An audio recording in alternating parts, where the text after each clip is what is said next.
Hey everybody, we got a great show for you today. We're going to talk about all sorts of news topics, including my incredibly traumatic boat experience. Oh yeah? Yeah, it was very traumatizing, but we'll talk about that. But it was nowhere near the shit that happened in Hokkaido. We'll talk about that. A bunch of people drowned in a tourist boat. Oh god. We'll talk about that. We'll also talk about the beginning of Golden Week travels.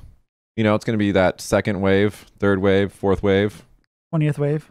Whatever.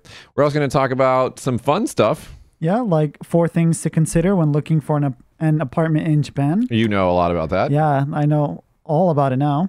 Also going to talk about the manga sales that are skyrocketing for the 2nd year in a row. We're also going to talk about a gigantic real-life Johnny 5 robot that's operated through VR. Roll that intro.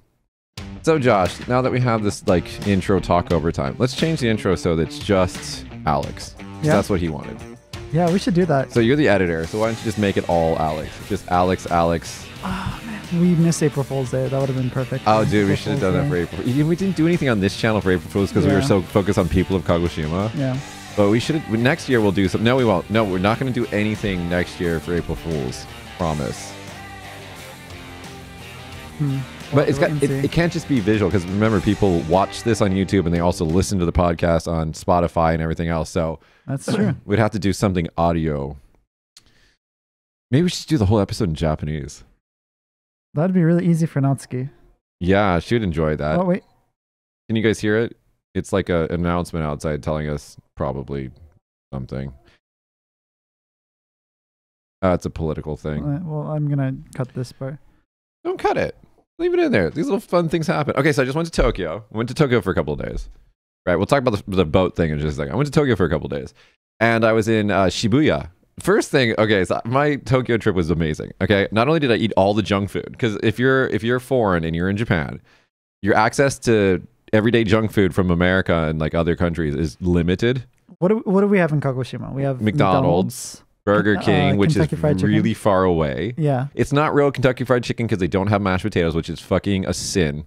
But I think the chicken tastes better. But whatever. So whatever. We have those 3 places. Okay. We have kind of a Wendy's, but it's like Wendy's Kitchen. No. It's called Wendy's First Kitchen. First Kitchen. Whatever the fuck that means. Yes. And then we also kind of have a Subway, but it's fake Subway. I hate Japanese Subway. It's total garbage. First of all, it's not a foot long. So the Japanese Subway is garbage, okay? And on top of that, nobody knows how to use it. So when you're standing in line and they're trying to make your sandwich and everything, like everybody's confused. So it's just hot garbage. Well, I mean, the Japanese Subways in Japan, they're just set sandwiches. They're not really like, it's kind of customizable, but it's like you get the sandwich and it has like set vegetables and stuff like in it. It's a lot more like pre-made. Yeah. So anyways, we have those. What can you get in Tokyo? I think we have a Krispy Kreme, or we used to have one at Amiya Plaza. It's gone now, right? It's gone, I think. Yeah, that's I don't know how anybody thought that was going to be a good idea in Japan. That stuff is too sweet for even Americans. Yeah, I can't eat that. I think the first time I ate it, because we didn't get it in Hawaii until maybe 15 years ago. Yeah. First time I ate it, like I actually threw up after. Dude, like when you open the box, this little sound goes, diabetes. Like it is so. I remember when Krispy Kreme like took off in the 90s, and I was just like, and I had one. I just like, I don't get it. This is disgusting. Yeah, we recently got an egg and I. Eggs and things. Oh, eggs and things. See, I always confuse these two. So they're basically the same place. They're both don't know from what eggs and I is. They're basically the same thing. They're both from America. One's from Hawaii. One's not from Hawaii, and they're basically the same thing. So we just recently got that. What else is there? I think that's it. Yeah. So what can you get in Tokyo? So I went to Tokyo, and one of the first things that I went for was real Chinese food. Like the place that I went to was like, I had Peking duck, and it was like they were drying the ducks next to the seats in the actual restaurant. And like everybody inside were Chinese and speaking Chinese, so you know it's the good shit. So I had that. It was amazing. Okay. Then Taco Bell Shake Shack. I've never had Shake Shack. Oh, dude. They will... Shake Shack you can get... I forgot what it's called. I think it's called a Shroom Shack or something like that. It's like it's a thing I posted on Instagram. Follow me, guys. Mitch #4 PRES. Mitch for president, but #4. Mitch for pres. Anyway, you have the patty, and then they have a portobello mushroom that they stuff with cheese and put batter on it and deep fry it. That sounds really good. So when you bite into it, not only do you get the cheeseburger, you get the cheese, but you get the portobello goodness. I love mushrooms. It's so good. You just like, and then on top of that, you get cheese fries where they just put that nasty, gross, like American cafeteria cheese. I think it's called cheese sauce because it's not actual cheese. And they just dump it on your French fries. It's amazing. It's so bad for you. Had that. Had Taco Bell. Have to talk about what else did I have? I don't remember. I just had Tgi Fridays. Oh yeah, I forgot that they have that in. Went to the one in Harajuku, and they were so cool. I was like, hey guys, because me and my friend were there, and I was like, hey guys, because they were making us wait to go in because at COVID they were like the seating and everything was like like social distance and stuff like that. Right. And so they're like, so their capacity is reduced, right? So there's people lining up, and I was like, oh my god, because it's right before I had to get on my plane to come back because it's like I was going Harajuku, then Haneda, and then coming back, right? And the dude was so fucking awesome. Not only was the server, but the waiter guy, both of them were fucking awesome because I was like, guys, I only have 30 minutes before I have to get on a train. And they were just like, put me straight in, took our order first, had our food out in like 8 minutes. And I didn't even have time to drink my beer. And I was just like, thank you guys, you're so cool. And why are you trying to go into a TGI Fridays 30 minutes before your train? Well, no, it was let's just say that somebody I was with took for fucking ever to get dressed. Okay. I was like, get dressed. And I don't want to get into details about my private life. We'll do that later in the show. But I was just like, get fucking dressed. And anyway, so we got there kind of a little late, and but it all worked out. Thank you so much, Harajuku TGI Fridays. You guys are the best. I usually go there on my way home when I come back to Kagoshima. I just love that place. I think that was the last, this is kind of random, but last place I ate at after working at my first Eikaiwa job in Tokyo. Like we had like a big party there. That's my like last thing. Yeah, it's a good place. I mean, not only do they have like American food, they have American size food, and they also like, oh man, every time I go there, even though I hate Budweiser, I think it's the worst beer in the world. I have to get one when I go there. It's just part of the experience. So I got a Budweiser, and I was just like, I hate this as I was drinking. I don't think I've ever had a Budweiser. Like I mentioned this before, but I've never adulted in America. You didn't adult in America. Yeah, so I've never had like American beers before. Yeah, I'm gonna comments might be a shit show on this, but like I usually go home and I drink Mexican beer. I don't know. I like Dos Equis when I go home. When we were in college years, Natty Ice. I think it's called Natural Ice is the actual name of it. Wasn't that Natsuki's nickname? Maybe. But anyway, Natty Ice is like the shit beer that's like the cheapest. It's like $1 for like a 24 case. That's what all the college students would buy to do beer pong and stuff, or Beirut, whatever you call it. I've never played beer pong before. I missed out on that. Is a hotly debated thing based on rules, because every university has their own like accepted rules. And but what the kids are doing now, which is really smart, because we were dumb as fuck, we would actually throw these ping pong balls that bounce around and get all over the floor and everybody's handling and everything. We'd actually throw them into the cups of beer and then drink the cups of beer. Now the kids are smart and they just have cups of water, and if it goes into the cup of water, then they drink their drink that they have on the side. Yeah, that makes sense. So it's not as risky anymore. They don't pick up all the the herpes and stuff that we did. Yeah. That's what's wrong with this generation. Not enough herpes. That's exactly what's wrong with this generation, Josh, is that not enough kids are playing beer pong with disgusting, what are those ping pong balls? Anyway, but no, it was a great time. And the reason why I was talking about this is because this political car just drove by our studio here and it was blasting a message. The new thing in Shibuya is to get giant billboard trucks. Oh, that's not a new thing. No. It always was a thing. Yeah. Okay. But they only had like, within your visual range, they'd have like one or maybe two. It wasn't 70% of all traffic like it is now. Like, I couldn't believe how many sign trucks there were blasting music. Yeah, we have one in Kagoshima. Yeah, he's cute. He's cute as fuck. Every time I see him, I'm like, "Ganbare!" But like, oh my god, when I was in Shibuya, I was like, I can't believe that this is like, because there's no noise ordinance in Japan. Like, you can be as loud as you want to be. It's not illegal. Right. Anyway, so I get off the train, I walk through the scramble, take my picture, I walk through the scramble, and immediately get approached by TV, and they're like, "Hey, we want to interview you." And I was just like, I'm just doing my Tokyo life. I mean, immediately, just like foreigner with blonde hair, let's get him on TV. And they're like talking to me in broken English. They're like, "Where are you from?" I'm like, "Kagoshima." They're like, "What do you mean you're from Kagoshima?" I was like, "Oh, I speak Japanese, by the way." I started speaking to them in Japanese. And they wanted to interview me about Mother's Day, which, okay, I don't really have a great relationship with mommy. I don't really talk to her anymore. But when I didn't, she wasn't the type of person that participated in Mother's Day. So they're asking me all these like really deep questions about Mother's Day. And I was like, I don't know. Like, I don't have any idea what any of this stuff is. Like you never adulted in America. I never Mother's Day'd in America. And they're like, do you give chrysanthemums on Mother's Day? And I'm like, maybe. Like, I have no idea. I actually don't know. And I had to Google it afterwards. They're like, is it the same day? I'm like, I think so. Yeah, I think it's the same day. Yeah, and I just remember today is my mom's birthday. Happy birthday, Mom.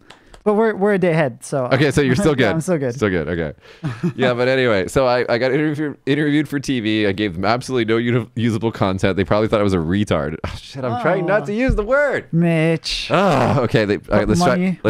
I need a jar. I need a jar. All right, let's rewind. Okay. They probably thought I was a moron. Is that okay? Sure. Okay, they probably thought I was a moron. And then when they like, I had to fill out a form to get like a release form. It's like, what's your job? And like, even though I answered none of their questions with any good information, I'm like, CEO. I'm like, I'm so stupid. But anyway, it was fun. And I did that before, Golden Week, so I beat the rush. Yeah, welcome back. It's fun. Where's my omiyage? Oh, it's at the school. I got you guys Tokyo bananas, but I think I just threw it to school and it's in the back now. Oh, okay. No one likes Tokyo bananas. I don't. Yeah, it's one of those omiyage that you just get when you go to Tokyo. Yeah. I got Kuma, my favorite bartender. If you guys ever come to Kagoshima, please go to Hanukuma Te. It's my favorite bar. I'm there all the time. It's like Cheers. It's like my Cheers, but there's no seats. Anyway, so I got him, the Hachiko. Yep. The Shibuya crossing famous dog. Yep. If you guys don't know the story, basically there was a guy who rode to the train to go to work at Shibuya station every day, and his dog would come and wait for him when he'd come home every day. It's kind of sad story. It's going to bring us down. And anyway, there are a couple movies on it. Yeah. I think everybody knows. And when the dude passed away, the dog kept coming to the station waiting for him. He never came. It's like that fucking Futurama scene. Oh my God, I hate that scene. Outside, I fucking hate that scene. Yeah, I really liked Futurama. It was kind of sad though. Yeah. Anyway, I don't remember. Okay, so anyway, there's a statue of that dog there, famously. And I was in Don Quixote, which is like a, what would you call it? Like an everything store? It's like a Walmart that instead of it being horizontal, it's vertical. But I was in the Mega Don Quixote. So it's horizontal. Which, by the way, GPS does not work in Shibuya. There's too many buildings. It just doesn't work. Like, I'm like trying to find shit, and it's like, you're here. I'm like, I am not there. Like, what is wrong with you? Anyway, and so yeah, it's a Mega Don Quixote is exactly what you said. It's like a Walmart with like 3 Walmarts stacked. 8. It was 9 stories tall. And anyway, and I found a shirt there that had Hachiko on it, and it's like, I forgot, it's like Nani o mitteru yaro or something like that. It's like, what are you looking at, you asshole? It's like what it says at the bottom, and I gave that to Kuma. Such a random shirt. Love it. I always have to buy my favorite bartender. I'll put the picture in the video podcast, please. I always have to put I have to give Kuma something funny because like he's like, I have so many pictures of that man. I have like 1,000 pictures of him. Like my favorite bartender. Anyway, let's talk about the horrifying thing that happened to both of us yesterday. Okay. Yours was horrifying for a different reason. Yeah. Let's do you first. Okay. Well, yesterday was the first what's the word? Inaugural? What's the word for the first? Was it the first? Yeah, it's the first of this event. It's not a continuation of the summer night? No. It's a completely different thing.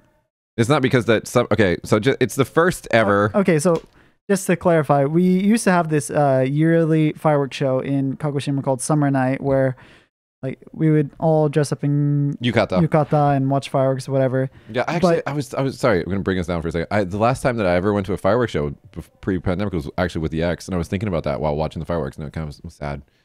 Okay, it was sad. We'll get to your sad moment later. Yeah, but sorry. But so this is a completely unrelated fireworks show. Yeah. That I think it was someone from Tokyo came to Kagoshima, saw Sakurajima from Marine Port, which is like this man-made island that's connected by a bridge to Kagoshima.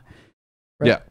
And he thought it would be amazing to have fireworks going off in front of Sakurajima, which was the idea for this fireworks show. I don't know the name of it. Whatever. So basically Summer Night was a free event, but he made this big event where they sold, I think, like 12,000 seats or something. Yeah, tickets, right? Yeah, tickets. And they sold like picnic sheets, and everyone had assigned seating and stuff like that, and buses going in, bringing people in. And so they had like, I think 11,000 people total. And it was the biggest fireworks show that Kagoshima has ever had. And it what do you call it? It went along to the music. So it was like exploding on beat and stuff like that. Yeah. And it was honestly the best fireworks show I'd ever seen. Now you were there for work. You were there to film it. Yeah, I was there to film it. My first time filming fireworks, so I was a little nervous about that, but I think it turned out pretty good. Well, you had an hour to get it right. Yeah, so. That's true. And like just filming the other things like the food and stuff like that. And it was a cool event and it was really fun until the end when everybody... You have video footage of this. So. Yeah, I do have video footage of it. I'll put it in, but what do you call it? They had a bus service, but all the tickets sold out for the bus service. Wait, how does that... Wouldn't they have the same amount of buses that they have for people? No, because most of the people walked in, and they did not have enough buses for all the people. So... It was about like 5% of all the people, I think. So the tickets sold were for like one section, but then they had like another section for just like free people walking in? They charged, I think, like $20 one way for a bus to go across the bridge, and that's all it did was drive across the bridge, and it cost $20. So like both ways cost about $40. So if you didn't pay that, you just walked, it was free. Yeah, it was free. Oh, okay. So that's what 95% of people just walked, did, which was okay when the event started at I think like 1 o'clock, and then the actual fireworks were at 7 o'clock. So you had all this time. So you had 6 hours to go across. Yeah. But then as soon as the fireworks show ended, and they're like, all right, everybody get out. Yeah. And they didn't even turn the lights on, and everyone's just like struggling in the dark.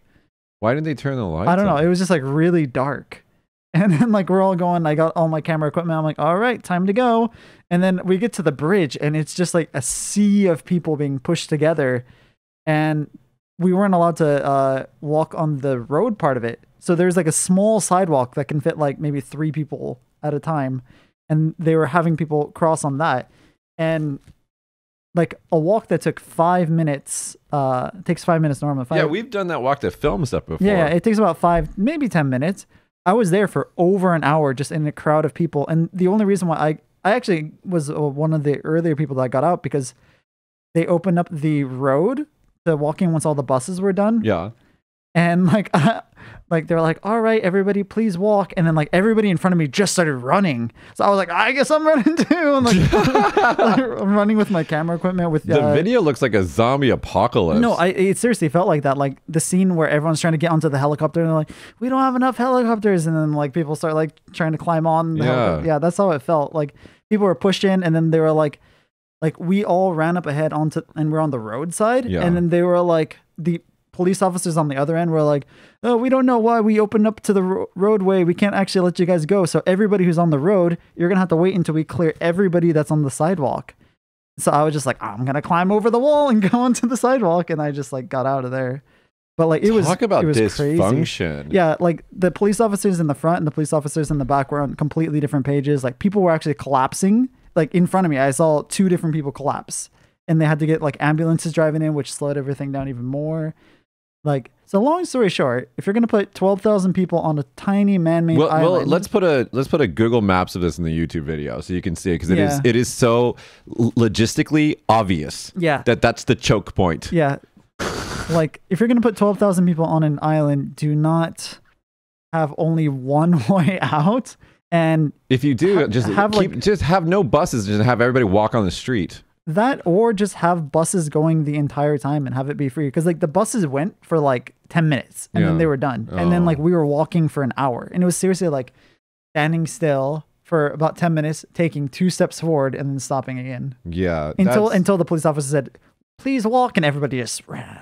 So in that situation, I mean, I didn't check the news today, but I'm probably sure there's injuries and things like that, because anytime that kind of happens, like this happened in the concert in America famously recently, you get this, it's called crush. Yeah.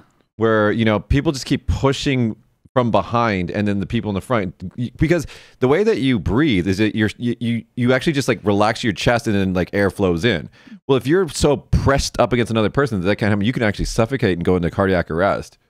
Well, like when the ambulance had to drive by, they were like, okay, everybody who's on the road, we're gonna need you to just press up until about 1/10 of the space. And then like people were yelling at like the officer saying like, it's impossible, like you're crushing us. And that's what was happening. They were just like shoving us into the walls.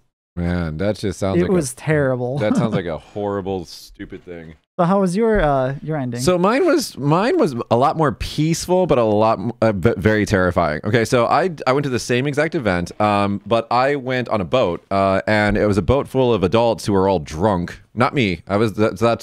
My role was to operate the boat.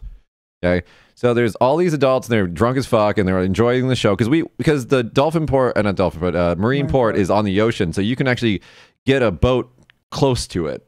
So that was kind of interesting because like, so there's the Japanese Coast Guard who's like patrolling, and there's all these boats out that like have like formed a barricade. Don't come past this point, right?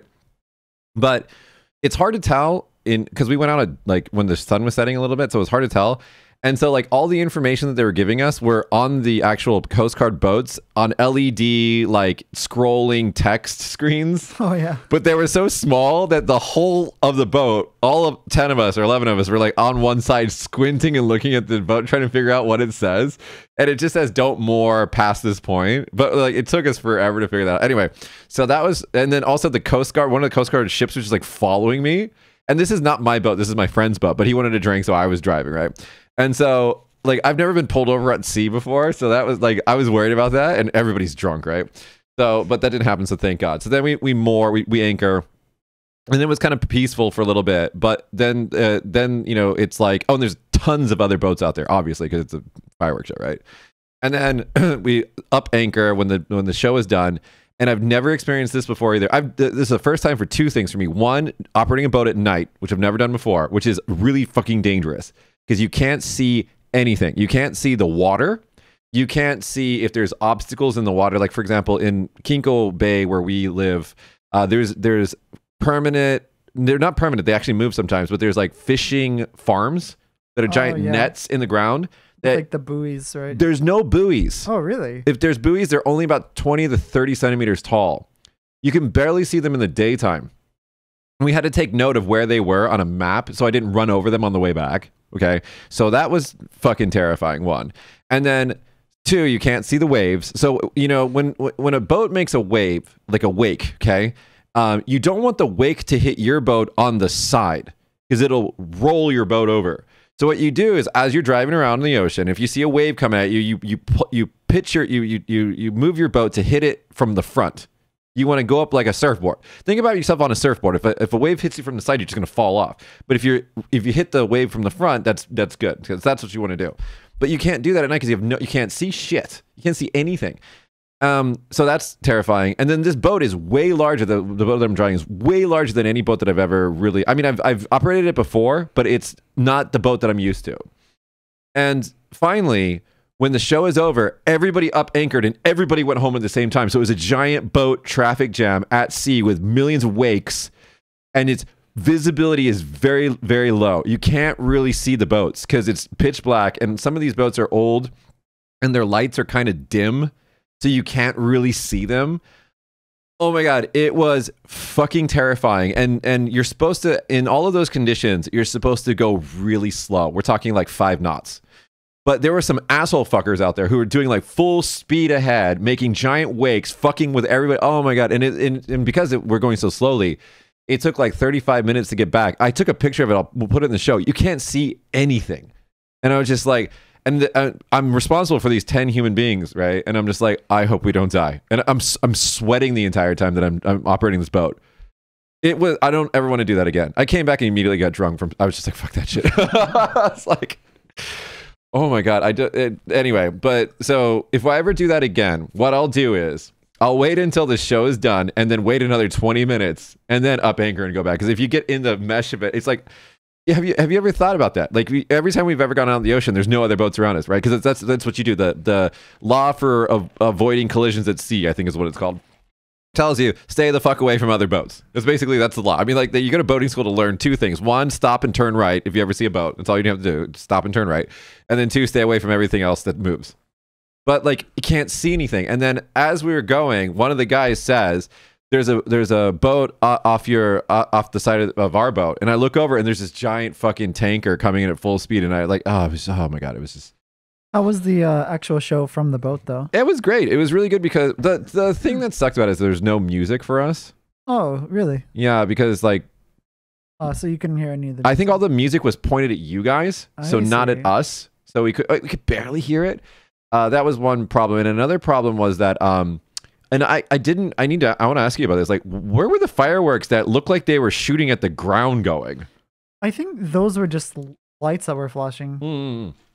I have video of it. Like the firework would go up and over and just explode and hit the ground. Oh, the ones that were like doing like a small arc. Yeah, where were those? Were those? I don't know. Were they shooting over the crowd? No. It was like far away from us. Because we kept thinking like those are mistakes. Because like literally like they were like horizontal with the ground. They were barely going up. But no, it was like over the ocean.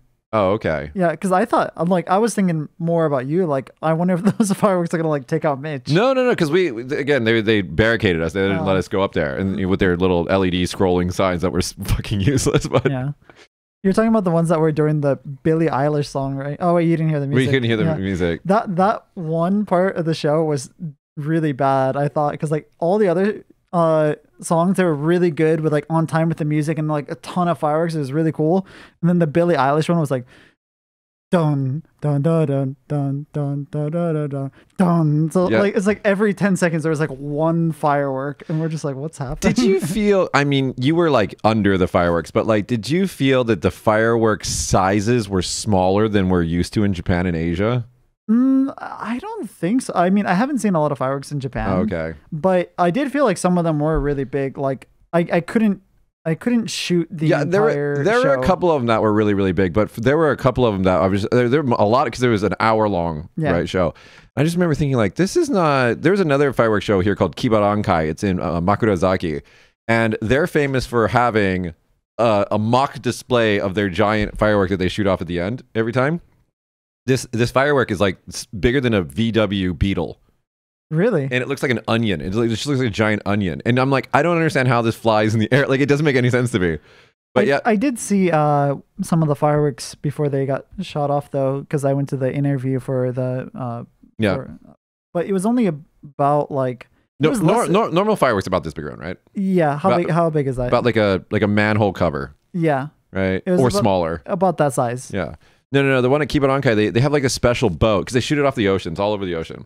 And they have this special boat. I don't know how it works. some sort of cannon or something. And like when that thing blows up and lights up the entire sky, you're just like, your brain breaks. You're like, holy shit. And that's the last firework of every show that they do. I feel like this show was probably more about like the number of fireworks. Yeah. Because especially the last song, the finale for the last song, just like there were like 1,000 fireworks going off at once. The drunk people on my ship kept saying, "Mo waru, mo wata, mo wata," and it just kept going. Yeah, it just kept going and going and going.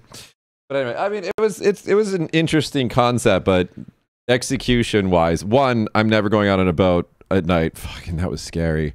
I mailed Norm from Tokyo Lens. I was like, dude, don't ever operate a boat at night. He's like, that sounds terrifying. I'm like, it was totally terrifying. And two, maybe they should figure out their logistics for shipping people over that tiny little choke point bridge. I think like the bus idea wasn't a bad idea, but they just like they underestimated how many buses they needed. Because like I got tickets for my fiance and her friend like the night before. Yeah. So we looked at buses online and it was already sold out. But then like the buses only went for like 5 minutes. Yeah. So I mean that doesn't. Yeah, it doesn't make sense. Anyway, let's get to the news. Speaking of... Sorry, one more thing I want to talk about really quick is what we did earlier today. Oh, yeah. Go for it. Yeah, so today we had our first live AMA with our patrons, our patron sponsors. Yeah. Our Q&A. It was actually pretty cool. Yeah, we had two of you guys, Yan and Jen. Yeah. So thank you guys for joining us. It was a lot of fun finally being able to talk to you guys and kind of like see who our fans are. Yeah, it was a lot of fun. So if you guys want to join us on our Discord server, or sometimes we do AMA, sometimes we do special videos and stuff like that, join our Patreon. Link in the description. Guessing that's your job. Yep. All right, but it was fun. It was actually I looked up because like we had it scheduled for about an hour, And then we had like a recording thing that we had to do after that. Immediately afterwards. But then I was like, oh, we're not going to talk for an hour. And then I look up, I'm like, oh my God, we've been talking for 55 minutes. Yeah. It was that much fun. Like the time just passed. Anyway, okay. So let's talk about this Hokkaido thing. So this is kind of annoying to me. Okay. So there was a Hokkaido tour ship, and I forgot the exact number of people, and I think it was 26 something. I'll find it. But this boat, it's a tour boat, and it had people from all over Japan on it, and it went out during really bad weather. The waves were up to 3 meters. So here's something that you learn in boat school. 2 things. 1, nayamu nara ikanaide. It means if you're thinking, should I go out today? Then don't fucking go out. Like that's the rule. So even if you have to think about it, if it comes up as a question like today might be dangerous, don't go out. We have the same rule in the kitchen. You're like, is this still good? If you're not sure, then just throw it out. Throw it out. That's how I do all of my food, because like I always think about it like a risk versus reward. Yeah. Like, okay, is this chicken good, or do I want to spend a day on the toilet? I'm like, $3 is not enough to pay for my whole day on the toilet. Yeah. So anyway, but this is a little bit more important than that. And so this guy was like, the captain was like, maybe he didn't want to go out. I don't think that it had 26 people aboard. The captain didn't want to go out, but the Shacho, the CEO of the company, said go. And it had 3-meter waves. Now, here's something that you learn in boat school. If you have 3-meter waves, you don't have 3-meter waves. You actually have 6-meter waves. And the reason, because when you measure a wave, it measures from the level line of the ocean to the top of the wave. That's 3 meters. But what happens is when a wave comes up, there's also a dip behind it that goes down about the same size as the wave. So between the peak and the lowest point is about 6 meters on a 3-meter wave ocean. So if you think about 6 meters, that's like what, a 2-story building? Yeah, I think close. Right? Because like our studio is 3 meters tall. Okay, so there'd be 2 of these. Yeah. Okay. So if you think about a wave from the bottom of the water to the top of the water being a 2-story building, and you take a fucking tour boat out there, you're not going to see shit. You won't be able to see anything. Okay. And so this is up in Hokkaido, so it's still really cold up there. That was one problem. Another problem is apparently, I don't know, this is hearsay, but apparently all the passengers had life preserver jackets on, and just what we're talking about, apparently the boat rolled.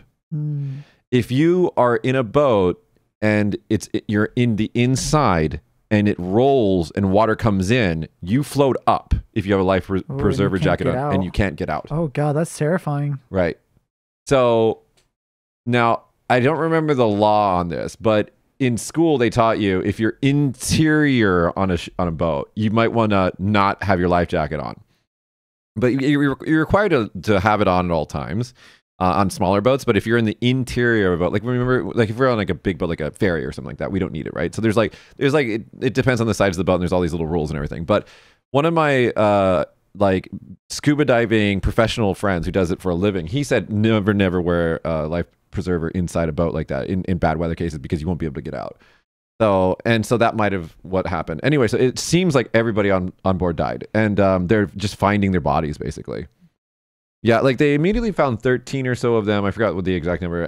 But Japanese news doesn't say that they're dead. It just says, I forgot the exact word what they say, but it's like they're, oh, I don't remember what they say, but it's like there's a word for it. It means that they're dead, but they haven't confirmed it, or they haven't told the family yet. But yeah, and so that the Shot Show, we should also put this in there, because I think I have the video of it. It's on Twitter or something like that. The Shot Show does, we make fun of this, but this is a life and death situation, so this is not funny. But the Shot Show comes up on the news, says he's sorry, and I will make sure everything's okay, or I for all the terrible things that I've done to your families, blah blah blah. Comes out, bows, and then dogezas. Dogezas is where you go full prong on the floor, hands and knees on the ground, and then dogezas. And then while all the cameras are taking flashes and stuff like that, and I want to say I understand. I understand that they're in the tourism industry. It's been really hard the last 2 years. And so probably they've been in the red. They might be like a zombie company where they're just surviving on loans and whole joking, which is, what is that in English? Government support. That might be the case, And so I could understand the Shot Show saying, hey, just do whatever you can do to make money. But in this particular case, this is not, a fucking ice cream shop. This is a life and death situation. And having just gone to boating school, not even a year ago, like this is utterly irresponsible. And so, yeah. He said he apologized for wrong judgment. I think they might be going to jail. I think there's jail sentences in this. Anyway, Kazu 1 was the name of the ship. What do you think about this? Well, I mean, I can kind of understand part of how he probably felt. Like he wants to do whatever he can to save his company. But like you said, when it comes to things that are life and death, that you can actually end up killing somebody, then why take a chance? Like, because that will, not just because like it's you're endangering your customers, but also if you do end up like accidentally killing a person, then that's going to ruin your company even more than like what do you call it, potentially going bankrupt will. So here we go. Listen, here we go. So a captain of another tourist boat operator in the area said that the missing boat's skipper, so he's probably dead because been days, was often complaining about the president's coercive attitude. He says, "I have to go because I was told." The captain told this person is saying. So this is just asking for it. I mean, this is asking for it. When again, they tell you in school, "Nayamu nara ikuna." It's like if you are thinking about maybe today's not a good day to go out. You and I went out on we felt was a good day. Yeah. We're like, today's gonna be good weather. It's gonna be totally fine. It wasn't. Right. And afterwards, like, it was a little windy, but the waves weren't so bad. But then the waves started to pick up. And that's when I was like, we need to go back. Like, we need to get off the ocean. And that was actually pretty mild. I mean, that was like 1 meter waves. Yeah. I mean, like, granted, our boat was tiny. Yeah. It's basically a surfboard with an engine mounted on it. Yeah. Anyway, but yeah, that's all over the news. And it's just like, oh man, I cannot understand that captain's attitude. Continuing with the travel news. So this headline is travelers crowd trains airports as Japan Golden Week holiday begins. Woohoo, Golden Week. Golden Week. So they got some interviews in here. It says, so here's one interview. We'd like to support the local tourism while preventing infections, said this person, a 49-year-old woman in Okinawa prefecture, blah, blah, blah. And it's like, it's been a long time since I've been to an that was actually the other thing. When I went to the airport to go to Tokyo, I was like, I forgot how to airport. Yeah, I haven't been to an airport in 3 years. I was like, what do I do? And I had just gone to Tokyo like 6 months ago or something, but it's like so infrequent now. Anyway, I was worried that I wouldn't. Here's another interview. I was worried that I wouldn't be able to return to my hometown for the holidays. But the services resumed sooner than I expected. This 36-year-old said before going to Fukushima Prefecture to see his family. Man, I would like to travel. I mean, not during Golden Week, but I would love to get out of Kagoshima a little bit. If you guys are hearing this is an ambulance. Yeah. This is what ambulances sound like in Japan. If you didn't know, I mean, I live next to I can't even hear these anymore. I live next to a hospital. It just gets deleted from my brain. Well, just error corrected. My new apartment. You know, more than the ambulances, it's the what do you call it? The bikers. Bosozoku. They are crazy loud in front of my apartment over the weekends at like midnight. Oh yeah, they like to go down that street to Temonkan, yeah, to downtown area, and then like do a circle, and then go back to Sangosen, which is Route 3 in English, and they just you're right there. Yep, you're right there. So and there's a traffic light like right in front of my house. Oh, so sorry. They'll stop. Sorry guys, if you guys know what we're talking about, Bosozoku is so we were talking about earlier in the show that there's no noise ordinance laws in Japan. Well, there is, but there isn't. And these guys, they get bikes and they remove the mufflers and then they modify them so they're ridiculous. They look like Power Ranger bikes. Have you ever seen Power Ranger bikes? They basically look like that. And these are like the bad boys of Japan. So they ride around just like revving the throttle on their unmufflered engine. Yeah, and it's really, and they go really slowly while they're doing this to annoy everybody. They don't abide by any traffic laws whatsoever.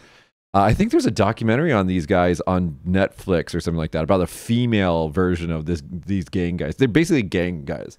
And they run from police. They don't have like little license plates when they're supposed to. They're just a nuisance. There was one that was so loud the other day that it was like literally shaking things in our apartment. But it was so ridiculous that we just started laughing. It was crazy loud. So in America, I don't know if they still do it, but when I was living in Reno, don't recommend that. If any of you guys are from Reno, I'm sorry, but I don't recommend Reno. Actually, there is a good cheeseburger in there. It's called the Awful Awful. Anyway, there's this event called Rolling Thunder. I don't know if they still do it, but like it's where all the Harley drivers, riders from the whole country like gather in one area.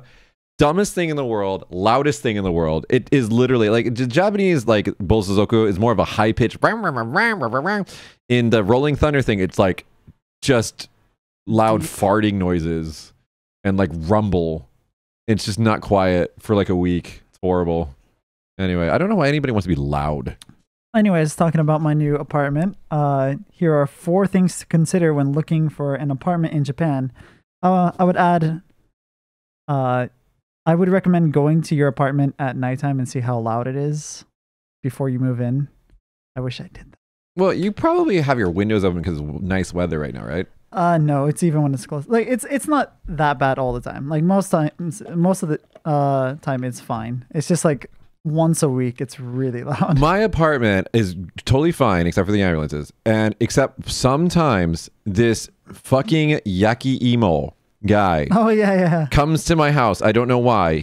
There's like 4 delivery services in Japan that are kind of weird. There's yaki imo, saodakeya, and then there's what are the other ones? There's a sakanaya, and then there's one more. There's a tofu one. Tofu, that's what it is, tofu. And they're basically trucks. Think about ice cream trucks. But they don't sell like sweet potatoes, tofu, fish, and then saodakeya it's exactly what it says. It means only rods. It's what it means. Who wants some rods? And now this makes no sense until I explain it to you. But all they do is they sell the long extendable poles that you put on your balcony to hang clothing on.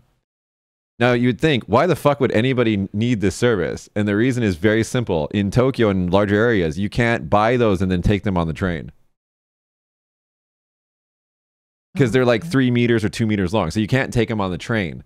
Okay. So you have to have them... This is before the internet, okay? So you had to have them shipped to you. So these guys would just like drive around Saodakeya and they'll say that. And then you'd be like, oh, I need one for my new apartment. And then just buy it from this truck that has a bunch of pipes in it, I guess. Well, rods. What do you call that? It's like a laundry drying rod. I don't know what you call that. Yes. I mean, like, I feel like in America, people hang their clothes on a clothesline. Yeah. But in Japan, it's like on a rod. Yeah. So anyway, and then those guys would not only like give you a new one, they'd also take your old one if you needed to get rid of it and stuff like that. And that's called saodakeya. Ya means store, even though they're a car. But anyway, the yakimo guy would park right in front of my fucking house, and it's like this old spooky woman's. By the way, the sounds that these make, they're all like the same across the country, and so it's like this old spooky woman going yakimo. Yeah, it is weird. The first time I heard it, I was like, "What the hell is that?" Yeah, and it sounds like a ghost and like a crazy Japanese old woman ghost. And the dude just sits in front of I went out and stared at him one day. I was like, "What the fuck are you doing right in front of why are you here? You could be anywhere. Why here?" Anyway, sorry, continue with your apartment. So this article was written by somebody who spoke with multiple real estate agents, including foreign realtors working at Japanese companies. And after taking all the advice into account, here are 4 key components that can make finding an apartment in Japan a pretty complicated and tiresome experience. Okay. Number 1 is language. Obviously, in Japan, they speak Japanese. Yeah. And even if you find a realtor that speaks English, a lot of homeowners, they might just flat out refuse renting to you if you don't speak Japanese. So in other countries, there's like laws governing housing. Right. So for example, in New York, there's rent control. Yeah. And in America, there's like the anti-discrimination laws. You know, you can't be like, oh, this apartment is available to anybody unless you are a woman or something like that, right? You can't do that in America. It's illegal. But in Japan, they don't have that. Yeah. So it does happen sometimes where they say like if you're a foreigner, then like they're not going to rent to you. Or if you don't understand, in this case, if you don't understand the language, if the property owner can't directly talk to you, then they don't want. Although they rarely ever talk to you. It's always usually you talking to your realtor. Yeah, even that though, like I've spoken to my old apartment. I only spoke to my realtor once in the 5 years that I lived there. Yeah, I'll have a hot take about my realtor in a minute when we're done with this. But all right, the second thing is your name, and while that sounds a little weird, the main takeaway from this is that in many Western countries, we have middle names, which is not a thing in Japan. Yep. So when you like show your identification, sometimes people get confused, like, oh, is your middle name your first name? Because they put their family name first, right? So then it's like, for me, it'd be Morinaga Joshua Kenzo, and they're like, oh, is Kenzo your first name or your last name? And then I don't know, for some reason that causes a lot of trouble. This has a lot of they're fixing this. This has gotten a lot better in the 15, 16 years that I've been here. But my first bank account, you have this thing called shucho. It's like a little like bank book. Okay, and so whatever name is printed on that is your name. Mm-hmm. And historically speaking, they only had room for 6 kanji, because the maximum amount of kanji that most Japanese people have is 3 per name. 3 per name, and rarely ever did they have 6 in total. Right. And so that's it. So my name was printed in this smaller space that they were supposed to for Japanese people, and I think they got Mitchell like my name is Mitchell Roy Stapleton, and they got to Mitchell R.O., and then it was the end of the page, the end of the book.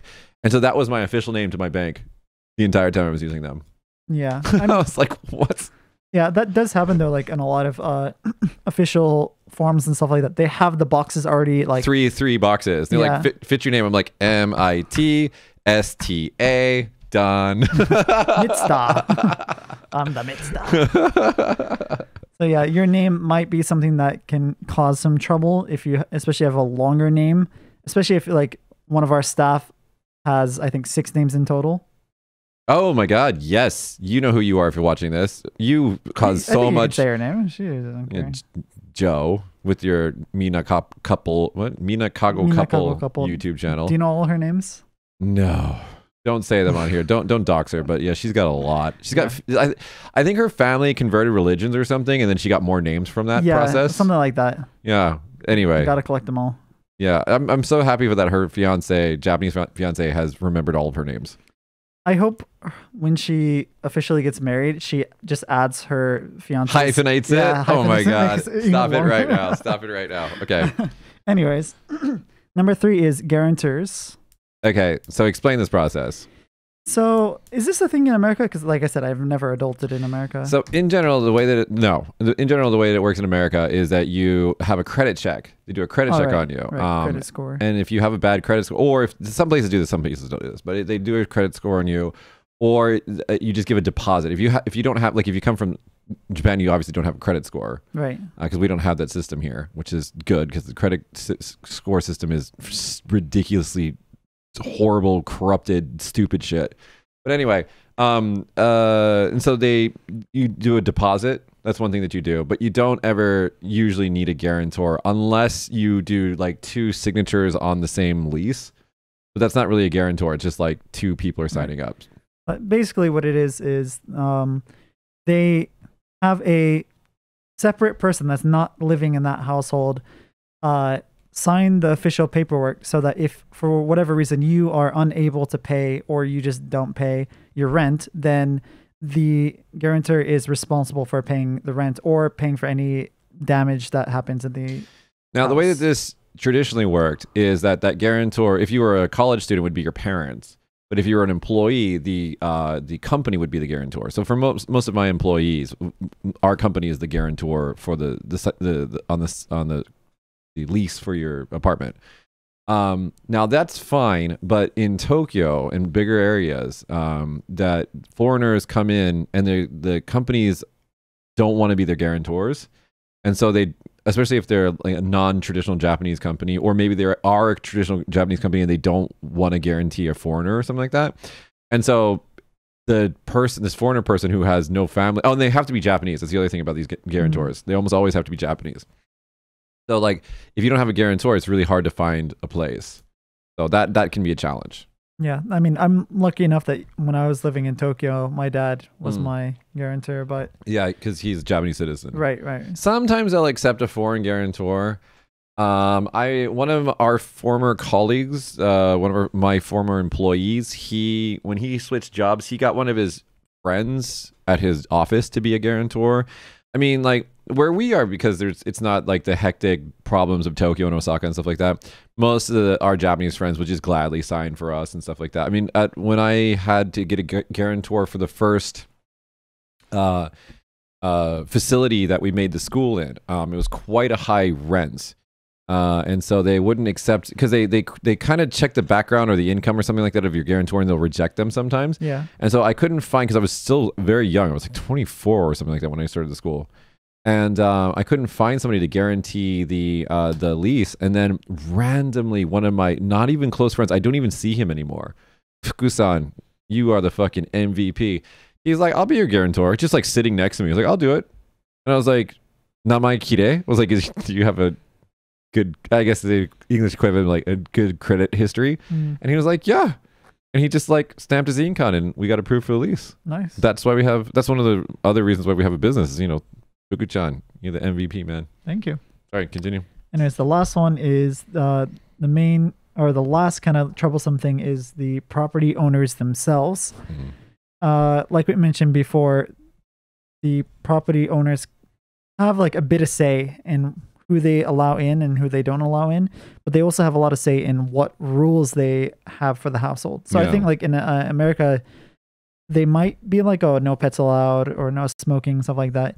In Japan, most places are no pets allowed. Yeah, that's changing recently. Okay. It's starting to change recently. And that's because basically the marriage rate is down. And so a lot more people are getting pets. Yeah, like my little brother, he's like, I'm not getting married, I'm going to get a cat. So I got a cat.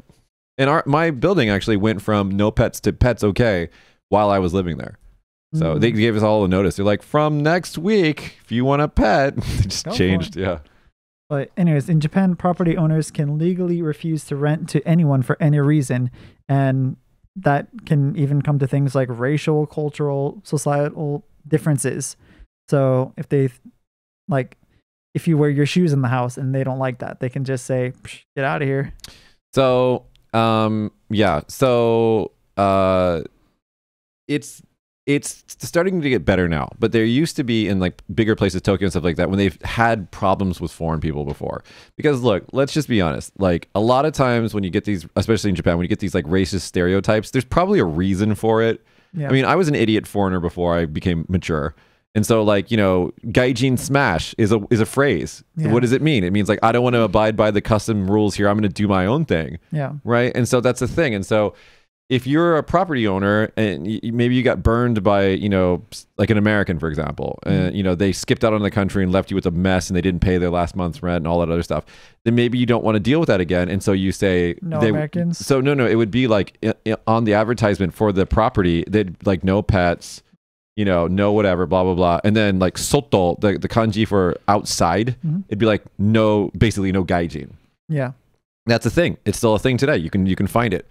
It's becoming less a thing because I think that property owners are realizing that assholes come from all races. So, but yeah, that is a thing. And so it actually happened to one of my friends here in Kagoshima not too long ago.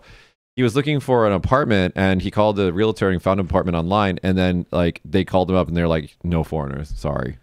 It was a shitty ass place, so fuck that place anyways. But yeah, it is a thing. I never had to really deal with that, but I did have to have a very long meeting with all of the business properties that I've rented, because they were like, who are you? And so I had to sit down in a suit and have a long meeting with the business owner and talk about, who I am and what I wanted to do.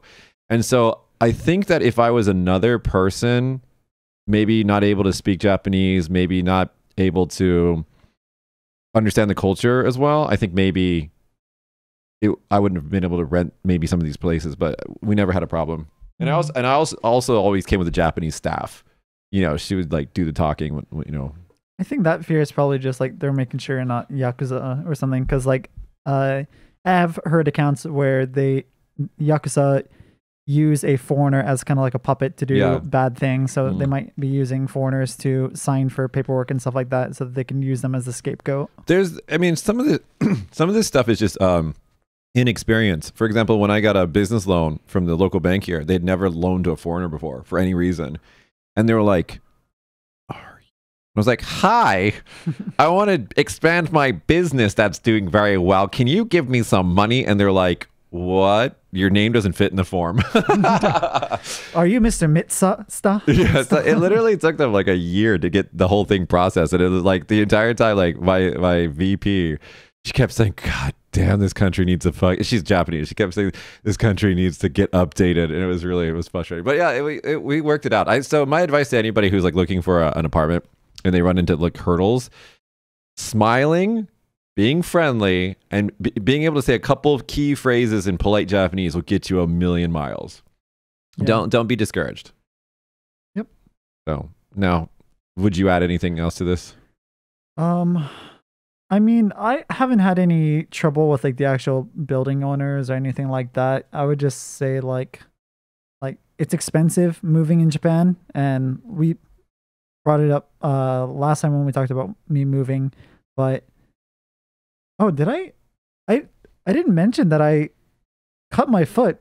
Oh yeah. Well, long story short, I'm on a boat again. Okay, I'm out fishing, right? And I get a fucking text message. And I was like, oh shit, Mitch, I think I cut my toe in half. Oh fuck, it really hurts. Help. He's like, what should I do? I was like, go to a hospital. I'm fucking can't help you, man. No, you answered me like 3 hours later too. Because I was operating a boat at sea. Anyway, so after that episode, the last time I was on, I was like, oh yeah, I'm moving tomorrow.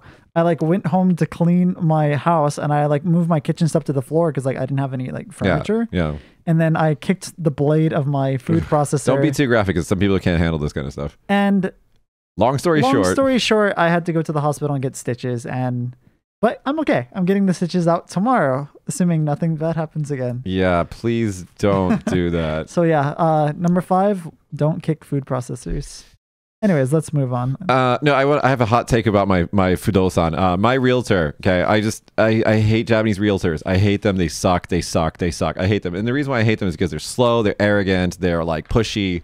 Anyway, my realtor is, if you're listening to this, you're not, because you don't understand English, but my realtor is awful. I fucking the building next to my building was being demolished, okay? And because of the rocking and the moving effects, I mean, because it's all on the same, we're all in the same bedrock, right? All the buildings are bored down in the same bedrock. So when they're destroying a giant concrete building, it's shaking the fuck out of my building, okay? And I'm on the top floor, so it really shakes.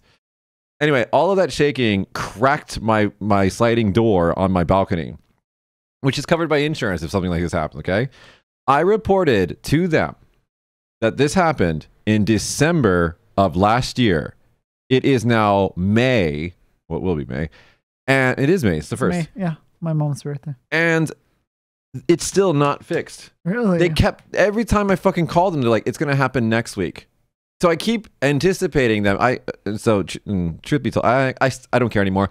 I made some modifications to my apartment that I'll revert back. That's kind of not probably cool. I don't know. Anyways, but like, so I keep having this stress about them coming into my apartment, right? But they never come, so I've just given up on them. And then they sent me, and I forgot about this because it's been half a year.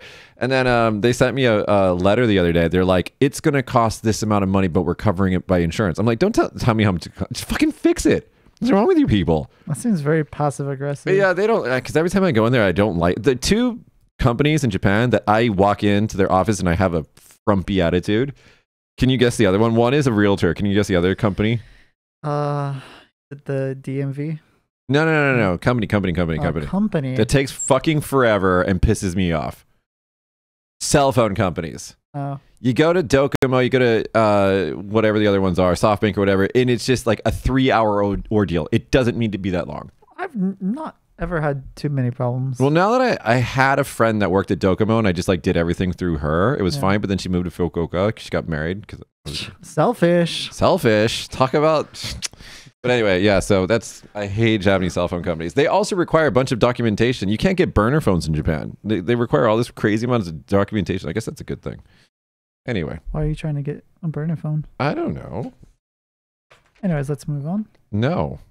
Anyway, okay, so... It's been like an hour and we went through one article. It's okay. We don't have that many today. So Japan Kitano gets Lifetime Achievement Award in an Italian film festival. So if you guys don't know who this is... I didn't know who this guy was, the guy from Takeshi's Castle. But anyway, his name is Battle Royale. In Battle Royale. But this guy, his name is Beat Takeshi, and you'll know him from every Yakuza movie because he's like the boss in every Yakuza movie. I think he was in a couple of American movies as well. Probably. Anyway, and I didn't know this, but like he's super popular in Italy. And it says here in this article, many Italian film fans had grown up with his movies. The biggest Kitano film fan club is in Italy. Really? Big? Yeah. It's bigger than Japan, yeah. Japan? That's crazy. So he got a Lifetime Achievement Award in fucking Italy. Isn't that crazy? Oh, good for him. I wonder what American movies do. I'm looking it up right now. Yeah, there was a couple. So if you guys don't know what Takeshi's Castle is, it's the thing that was dubbed into... I don't remember the English name of it. MXC, Most Extreme Elimination Challenge. That's what it was. That whole show, they didn't even bother translating it. What they did is they just took the visuals and put a couple of like comedians with microphones in a room and just like said a bunch of stupid shit. And they spliced episodes together, so there was like there were no contestants that were in the beginning part that. Yeah, they just like it was just garbage. They basically was like, and the actual Japanese show was like it was like Gladiator, where they had these challenges to go from like run up a hill while rocks are falling at them and stuff like that. But it was just hilarious because it's mostly like not physically fit Japanese people doing shit that they have no business doing, like falling into water and shit like that. That show is hilarious. I love. You can't make that show now. It's too risky. Yeah. Did you find the American movies in? I just found a list of all the movies he's in. But yeah, I think he's in some Netflix stuff or whatever. But yeah, you guys know him. He's got one kind of like droopy eye because I think he had a car accident or something like that. But he just looks like the Yakuza boss in every movie he's in. Well, maybe someday he'll be in a film that's written by an AI. Like first. Did you just segue? I did. Can you spell the word segue? Is it Segway? No. How do you spell segue? You'll find out after the show. He's gonna learn something after the show. All right, continue. Anyways, first film written by Japanese AI bot takes movie making to next phase. So apparently, it's a movie. It's a movie called Boy Sprouted, a 26-minute short written by the AI Furukoto and directed by Yuko Watanabe. And it will feature a lineup of a bunch of people in it, but the story centers on a boy and his particular dislike of tomatoes, prompting his mother to go to great lengths to make him eat them. But little does she know, her son has a plant literally sprouting from his back, an idea that the AI, Furukoto, cultivated itself. So, have you ever seen those scripts that were written by AI? So every now and then on Reddit, there's artwork that pops up. Like they have AIs out there, bots out there that can make original artwork. Mm-hmm. And sometimes they pop up in the subreddit creepy or, stuff like that. But there's creepypasta. There's a lot of AIs out there now that are doing things that are incredibly human-like. I remember when Google they debuted their assistant and they had this AI call and make a I'm not going to say hey and then the G word because that's just rude. I'm just going to activate everybody's little things. Oh, I activated my own Google HomePod by listening to this podcast at home. Really? How dumb am I? Anyway, so the Google released the Home Assistant, or they debuted it. I forgot when this was, like 8 years ago. And like they're like, hey, call and make an appointment at my beautician for this time at this time, blah, blah, whatever. And so they had a real live recording of this bot calling up a human saying, hi, I'd like to make an appointment on Wednesday for like 6. I've heard this. And like the person on the human said, can you hold on for a second? And the bot was like, mm-hmm. Uh-huh. And I was just like, everybody just got creeped out by that. And then like this bot successfully made a reservation for a haircut. Yeah. With one person being a human, the other person not being a human, but the human not knowing that it was a non-human. Yeah, that's crazy. You know what else is crazy? Through AI upscaling and like all that other stuff, there's a new technology coming out that you feed the AI a bunch of your voices, your voice recordings, and then you can in post, if you said the wrong thing, mm-hmm. you can just type out what you want the person to say, and the AI will fake it. Have you seen those AI, what do you call it, voiceover programs that they have nowadays? Well, but they're going to cake this into like Premiere.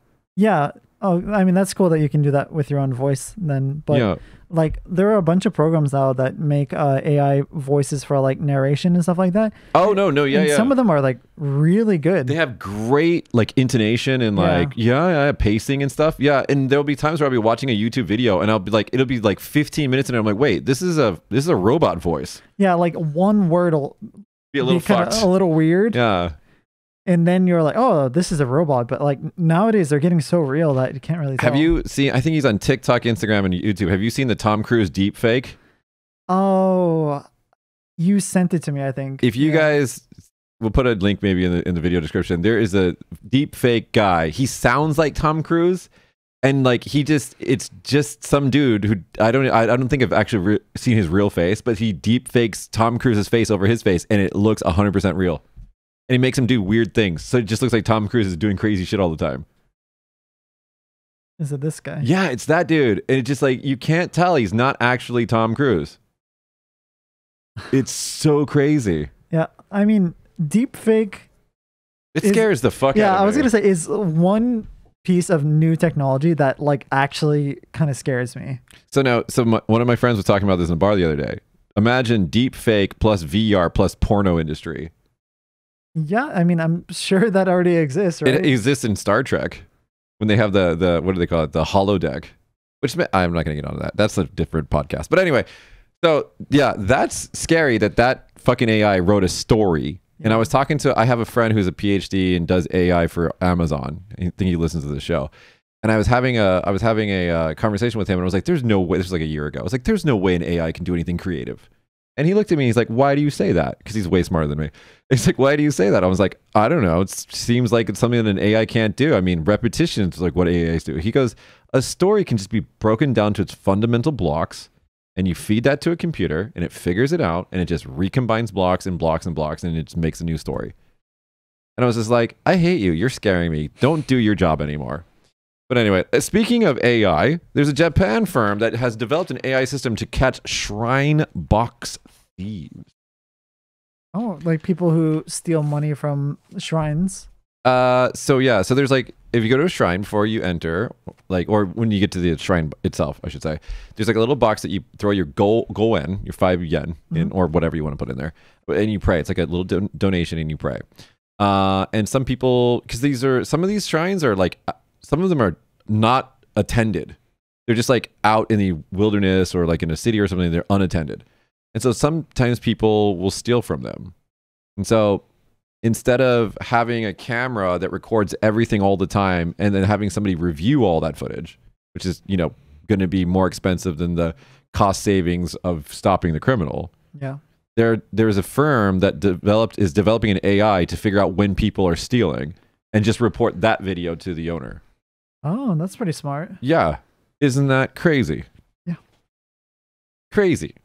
Continuing with the robot AI theme, JR, which is my favorite fucking company, I always talk about them, JR West especially, has designed a new, basically it's a humanoid robot that does construction work that's operated via VR. And we'll put a picture of this in the video podcast on YouTube. But it looks like a buffed out Johnny Five. How old are you again? I turned 30 this year. You don't know Johnny Five? Johnny Five it's called Short Circuit. It was a movie from I think the 90s, maybe the 80s. There's 1 and 2. Johnny Five, I'm alive, or whatever he says. I don't remember. It was a long ass time ago. Anyway, or if you don't know that, the one thing that Japanese people are comparing it to is, and I don't know this anime, called Pat Labor. Pato Dabo. I don't know. Pat Labor is what it's called. And there's like these, and this is I'll just read it. It was a franchise with giant robots that are primarily construction equipment known in universe as laborers. And so the Twitter feeds were going like real world laborer, like, and we finally getting a labor style humanoid robot, blah, blah, blah, blah. But in that anime franchise, the laborers like led to labor crime and the need for law enforcement to have giant robots of their own. So it might be a good idea to not do this. The movie is from 1986, so I was -6 years old. I don't like you. But segueing off of anime. Segueing that word that nobody can spell. Manga sales have skyrocketed for the second year in a row. Yeah. And it makes a lot of sense. Like, I mean, I feel like I've gone through a lot more books, mostly like digitally though, like audiobooks in the last couple of years because I'm not talking to people as much. I'm lonely. I'm not lonely. But according to the National Publishing Association of the Institute of Publishing Science, that's a long name, the rapid growth that the manga industry has seen since the year 2020 is largely being attributed to the global pandemic, which is a word that I shouldn't say in the podcast. Yeah, you know, because there's an AI with Google, okay, that for YouTube, and they go through all of the words in your show, and then they transcribe them, and then they search them for certain loaded words, and then they don't recommend your video to other people if you have a bunch of words that they don't like in there. Yeah, so I'll replace those words with maybe pineapple. Pineapple for the rest of this article. But because of pineapple and the smash hit series Demon Slayer or Kimetsu no Yaiba, which I still have I just know what the characters look like because they're everywhere, but I don't know anything about the plot. I've watched it. Is it good? It's like a typical shonen shows. There's a lot of like fighting and powering up and stuff like that. But the one kind of like surprising thing to me, because I only watch it because all of my kid students watch it, and I like to watch their shows so that I can talk to them about it. There's like a 4-year-old girl who's like, I love this show, and I watch it, and then in like the second episode they cut off somebody's head. I'm just like, oh, I just don't like gory shit like that. What I'm really into right now is it's like the inner gay boy in me loves this new TV show that's on Disney Plus called, and it's on normal TV. It's called Dansu Dansa, I think is what it's called. And Dance. It's a boy who wants to be a ballet dancer. Oh yeah, you're telling me about that. It's really good. It's super good. I love it. Like there was a giant poster for it in Shibuya. But anyways, apparently the digital sales of manga has increased by 20.3%, bringing in 411 billion yen, roughly $3.2 billion. That's crazy. Just in manga sales. Oh, so I went to in Tokyo, I forgot the name of it. I went to this dungeon for otaku, and it's like it's so big. It just goes on. It's called Mandarake. It's the Shibuya store. It's like it's all like it's a otaku's paradise basically. And I posted it on Instagram, but it's like it was the biggest basement store I've ever seen in my entire life. I got completely lost in it, and it's nothing but used manga and figurines everywhere. And all the people in there are otaku, and I just loved it. I don't know. I didn't buy anything, but I just I was like people watching, and it was really interesting. Anybody, if you ever go to Shibuya, check it out. It's an experience. Have you read any manga ever? No. I've never read a comic book or a manga before. I think I maybe read... No, I take that back. I read some Crayon Shinchan when I was learning Japanese as like to practice. I think maybe a little Doraemon or something like that, but like more like the... What do you call it? Not the long format ones, but just like the 4-panel comic. 4-panel, yeah, just the quick ones. Yeah, the old style manga. Yeah. Like Sazai-san and stuff like that. Yeah. I never got into any of that. Like I know my little brother liked One Piece and was really into that, but I don't know. I never got into any of that stuff. Okay. Do you read manga? Not anymore. I did in high school. I read like Hunter x Hunter, and Death Note was my favorite. There was a guy, I forgot his name, but he learned 6 languages or something like that through One Piece. Really? Yeah, so what he did is he like first learned the Japanese series, and then he like switched over to this like I think German or something like that version of One Piece, and that's how he learned to speak so many languages. Through the manga or the anime? I think it was the manga. Maybe it's the anime. I don't remember. But anyway, yeah, he was talking to people in different languages on some podcast somewhere. And I was like, holy crap, that's weird. But yeah. I know people that consume manga, foreign people that consume manga in Japanese are generally a lot better, written and reading and stuff like that. And, but there's a TikToker that does this. There's a bunch of words that they use in anime and manga that don't exist in real world. They don't say. Right. Ore. No one, I say that when I'm drunk because I'm stupid. Little kids say it. Like grown stupid men say it. Elementary school. Uneducated grown men say it too. Or if you're trying to fight somebody, like Japanese guys get really guttural, like kora. They say like kora and stuff like that. But like, I say ore because it's okay. So the word for me for a boy, you can say watashi. You can actually say atashi if you're feminine. You can say atashi, watashi. You can say boku, or you can say ore. I think that's all of them. Or you can say watakushi. Watakushi, yeah, that's like the really formal one. Yeah. You can also say like anyway. So uchi, you can uchi like my side or whatever. Uchi is more for like my, right? Not really. Yeah, I guess. Okay. Anyway, so there's a lot of ways to say me in Japanese. And ore is generally a like very rough way of saying me. It's not clean. I would never say it to, if I'm in a business situation, I would never say ore. I wouldn't even say boku. Maybe boku, but I would usually just say watashi. If you're trying to be very formal, then yeah, watashi or watakushi. But in anime, everything's extremes on all sides. So they'll say like omae, which means you, which is one of the rudest ways that you can say you. Yeah, you don't want to say that. I do say that. It depends on the situation. It's complicated. You get in trouble a little bit sometimes, mostly from like your friends and stuff. When you drink and then you start speaking Japanese, they're like, Mitch, you're talking like an elementary school boy. No. They tell me that I talk like a sailor. No, it's because the problem is I hang out with so many different socioeconomic groups that some of them are like ore, and some of them are like watashi. And so like when I mix that is a problem. Yeah. But everybody they just like whatever. It's just Mitch. He's being drunk. Yeah. Let's move on. I'm not gonna talk about that. So here's world's oldest person. This is actually a big headline. World's oldest person passes away at 119 years old, just months before she was going to turn 120, which was a lifetime goal of hers, apparently. That's sad. Yeah. So there is like, so she since she was 116, so she held this title for 3 years. Kane Tanaka. She lived in Fukuoka. You know, that's the weirdest thing about this is like when she gets number one, right? She's like, I'm the oldest person in the world. Like everybody is younger than her. Like she was the I don't know how to explain it to you. It's just so weird. I mean, think about it, like every other human. I mean, the weird thing about that, I think, is like if you are the oldest person alive, then every single person that was alive when you were born is now dead. Yeah. That's the weird way to think of it. All of them.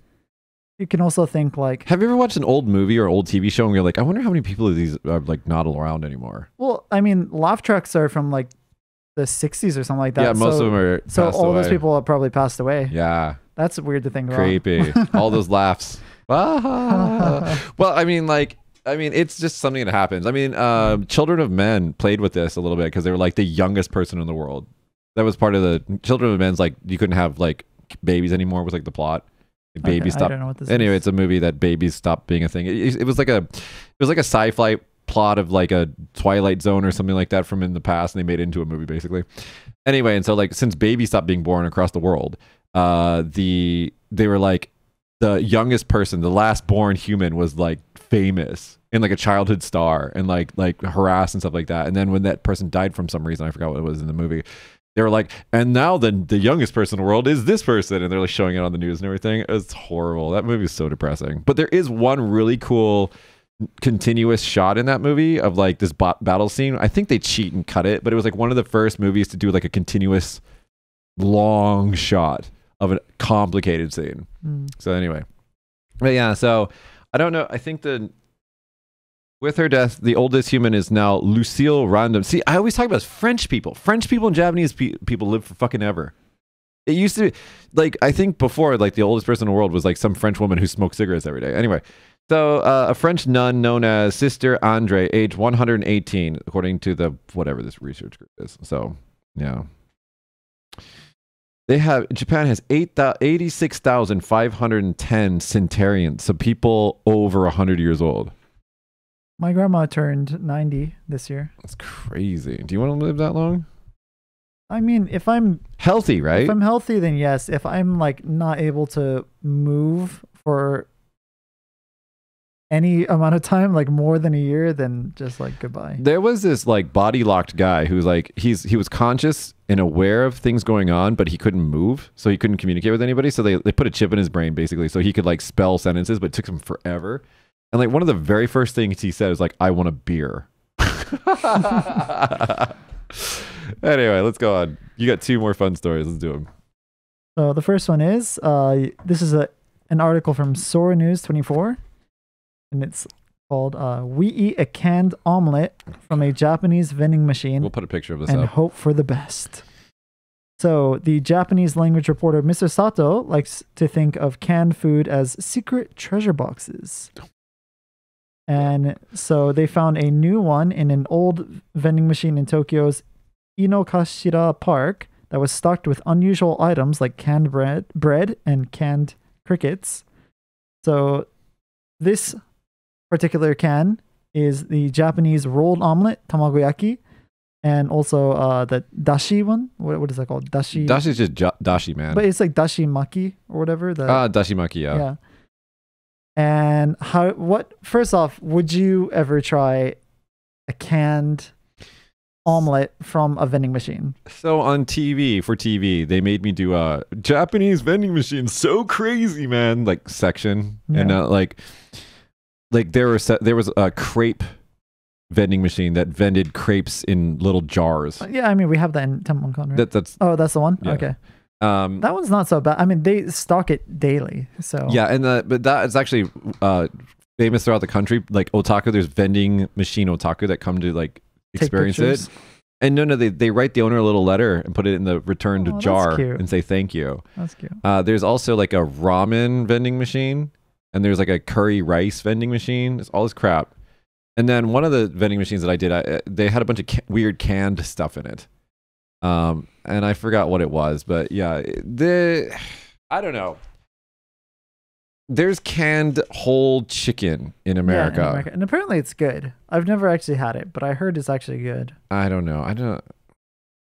I've also heard of canned bread, but like, I don't know. My mind can't fathom what canned bread is. I don't think we need that. I don't know. Sometimes, people, containers for me are like a thing that I notice. Like I think it's Canada and parts of Europe, they have milk in a bag. Yeah. I've seen that before. And there's a reason for that. I forgot what it was, but you look at it and you're just like, wrong. That's wrong. That's wrong. It's just not associated with that container. Yeah. Cans and bread. Yeah. They're just not the right container for it. Right. You know what I mean? Yeah. So like, I don't know. And then with tamagoyaki, so I thought this was going to be horrible, but then when I looked at the picture, it actually didn't look that bad. Yeah, the pictures actually looked pretty good. And according to this reporter, it was so good that if he thinks that if you did a blind taste test with a normal dashi tamagoyaki, the person probably wouldn't be able to guess which one was the real one or the non-can one. Yeah, I couldn't tell the difference. One. Yeah. I mean, I don't know. What's the use case for it? What do you need it for? Well, how long is it good for in the can? That might be the use case, right? What would you do with it though? Have you ever been to like NASA or whatever and they give you like the space ice cream, the freeze-dried ice cream? No. No, you're from Hawaii. But anyway. I mean, like, do you have a bunch of canned food at home? I have an emergency kit that's full of like canned food. I was going somewhere with that container thing. So in Japan, they have a bunch of things that should be in cans in my brain. Like for example, kidney beans. Oh yeah. They put them in plastic bags. Yeah. And like olives too. Yeah, and they're small. Yeah. And they're in plastic bags. And I'm like, why? Like it doesn't, it's like no. With like the liquid in it too. Yeah. Yeah. Like beans should be in a can. I don't know. I don't get that. Like, cause like I was trying to do something for my diet. I was like, I'm going to do an all vegetable diet. And I was looking at protein sources and like beans. And then I was like, I look at the supermarket and it's like, I have to buy 7 million little plastic bags. Yeah. I was like, no, I'm not doing this. Anyway, what's the last story? And then I want to rant about something completely non-Japanese related. Okay. It's going to be a 2-hour episode this week, folks. No. So our last article from Sora News 24 is new wet potato chip revolutionizes the snack industry in Japan. Guys, did you hear what you just said? Wet potato chip. Okay, continue. What does this mean? Ugh, it sounds disgusting. So Japanese snack companies are always looking for new and exciting ways to tantalize. Am I saying that right? That's right. A word that I've Which only language read. do we want to use today, Josh? Tantalize. This is a word that I always read, but I never actually Reuters. Reuters. So many young people don't know that word is not Reuters. It's Reuters. Okay. Did you know that? No. Okay. Reuters. Sorry. tantalize our taste buds. Now the country's leading potato chip maker, Calbee, is changing the game entirely by taking the crunch out of their potato chips with a new... So that was fun. Our audio just like burned out, and the reason why is because we had an hour-long, really fun Q&A session with our Patreons before this, and it killed the batteries in one of our devices. Yeah. Anyways, so if you guys want to be a Patreon and hang out with, or what do you call them? Patrons? Patrons. If you guys want to be a patron, again, plugging, there'll be a link in the description. So continue with your wet potato chips. Maybe we can buy new batteries with... Anyways, so the new potato chip is taking the crunch out of potato chips by making them wet with the nure jaga, which translates to wet potato. What do you think about that? I think it's disgusting. I mean, I'm gonna out myself a little bit, but I actually hate crunchy food. What? When I eat cereal, I pour the milk and I let it sit for like 5 minutes before I eat. You're not human. When I eat potato chips... This is the AI test. This is how we test to see if you're an AI. When I eat a potato chip... You're failing. I put it in my mouth and I let it sit in my saliva for a minute before I chew it up. So these potato chips are for me. You're a disgusting thing. I would eat these. I literally chew ice every single morning. Yeah, I could not do that. Because I like the crunchy sound. You're a monster. I annoy everyone around me while I'm chewing my ice every morning with my iced coffee. Yeah. I literally suck on potato chips until they're mush. Oh God, you're so weird. Okay. Anyway, so here's a completely non-Japanese related rant. So I went to Tokyo, right? And I downloaded a bunch of videos to watch on my phone, right? And one of them was like, it just came up as a suggestion. It's like Lost, the TV show, a retrospective.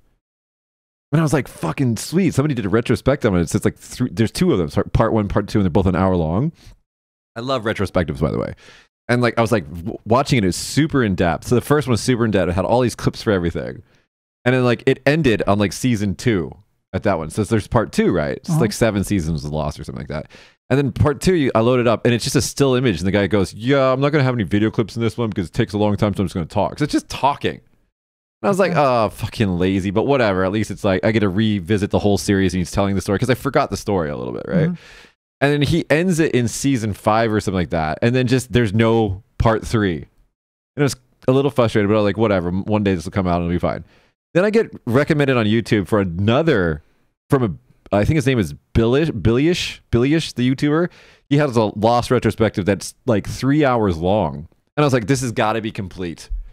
And so like I'm watching it and I'm getting down to like 15, 20 minutes to go to the end of the video. And he's still on like season 1. I'm like, this isn't going to be a complete retrospective. And he gets to the end of it. He's like, all right, guys, I'm going to make a sequel to this and finish the show at some point in the future. So now I'm super frustrated because it's like watching half of Lost because the retrospective goes through all the plot lines and the characters and everything. Right. But I don't have like the payoff of getting to the end of it. And I'm like, why you guys just make your fucking so I'm like, well, maybe they have a Patreon and you can support them. No, both of them have like millions of like subs, man. They're not like us. They're fine. They're not small time. They're big guys. But although I think his name is Billyish, he kept like throughout the video, he kept having like, I have mental problem issues. I need to go to therapy. I was going to therapy, and he keeps talking about this. YouTubers have a very stressful life. I know some of the big ones in Japan, and like their lives are hard. Yeah, I mean, I think people don't realize how hard it is to make like a 1 minute video. It takes a lot more than a minute to make a minute long video. Yeah, it does. And so it's I mean, we do production, right? I mean, our main job is Eikaiwa School on one company, and then other company's production. We do, commercials for TV, and we do a lot of YouTube videos and stuff like that. And for 7-minute video, it can take weeks. Yeah. And so it takes a long time, but it's always, and these shows also take more than just an hour to film. We have to research them, we have to do them, edit them, upload them, and This is one of the. Okay, so speaking of production, we just ran out of batteries yet again, so we had to switch audio sources. But anyway, yeah, it's a hard job to make things, for especially those retrospectives. Like, I mean, like I get it. Like the dudes spend hundreds of hours researching. There's a lot of behind the scenes information in those shows that you just don't know. Yeah. And on top of that, he's got to like write the script. He's got to film himself doing it, do takes of it. I mean, it just takes forever to do anything like that. Yeah. I mean, I think I might have mentioned this to you, but I started working on a not really a podcast. It's kind of a podcast, a D&D themed podcast with our friend Jake. Yeah. So I'm writing the scripts for that, and he's like reading it out and stuff. And I thought it would be really kind of easy to do because I'm fairly knowledgeable about D&D, and like so I thought I could just write up a script. It took me a long time to like write things out to make it just right. Yeah. Just for like one episode that was like a 30-minute episode. Yeah, I mean, yeah, it just takes a long time to do this stuff. And so another YouTuber that I really like is called Defunct Land. It's basically the history behind all these rides and attractions at Disneyland and other theme parks. And on top of that, they also go over like children's TV shows from the past. And it's just really cool. If you guys have never seen Defunct Land, check it out on YouTube. It's a pretty good show. They go over the Disney Fast Pass, like where that came from, how it evolved and stuff like that. And they're super interesting. I don't know how he finds the photos. He finds all these like historical photos behind all this stuff, and it's really cool. But anyway, you look at one of those and you just think that takes a long time to do. And this show, even though you said it's like one of the easier things that we do, it does take, a few human beings working, a full day make it work, and we do this show just because we'd like to do it. We enjoy doing it. Yeah, we started doing the show because we had a radio show that was paired with this show, and we would simul record both of them. And then the radio show split off and became a different radio show that I'm still on. I'm on there every once in a while. Yeah. But we wanted to continue this podcast / YouTube, video podcast, whatever. Yeah, because we had fun with it. It was interesting. And so we rebranded to Small Talk Japan. And we were talking about today with our patrons, but like, it kind of just evolved. And so really what I think the concept of the show is like, doing news, of course, but also getting all that backstory behind like the cultural context. Yeah. I do mostly business, economy, current news. Alex does history and martial arts stuff. Natsuki gets informed by us about her own country. And I am here. And you're here. You're present. I'm present. You're present. When others aren't. Not just here, you're present. I am present. But no, it's really fun to do this show, and like we have to change the commercial for it. We don't have time to film it today, but we should change the commercial. Yeah. But yeah, it's just a fun show to do, and like a lot of people who I think that I get comments and stuff like that. People who send me messages and stuff. A lot of foreigner people who live in Japan listen to the show as well, because it's like what did one of our patrons say? It's cathartic or something like that. It's like his like every week he gets the it's his like medicine. So Yeah, and we've gotten a few nice comments recently on the YouTube side of things too. Yeah, and dude, our audio podcast, the numbers are way huge. I mean, like so much more downloads on the audio podcast. So we always have to remember that not everybody's looking at it. Yeah, so thank you guys so much for all your support. We really enjoy it. Yeah. All right, guys, that's been our show today. See you guys next week when we'll have, I don't know, Alex, maybe Natsuki. I don't know. Alex is having like a midlife crisis where he's just like, I'm quitting everything. Uh-oh. And he quit a bunch of stuff and then volunteered for a bunch of stuff. So I don't know. You think Alex is my friend? Yeah, I think so. He always says that he has no friends to me, which means that I'm not his friend. I think there's going to be like a thinking of it as a story in a movie.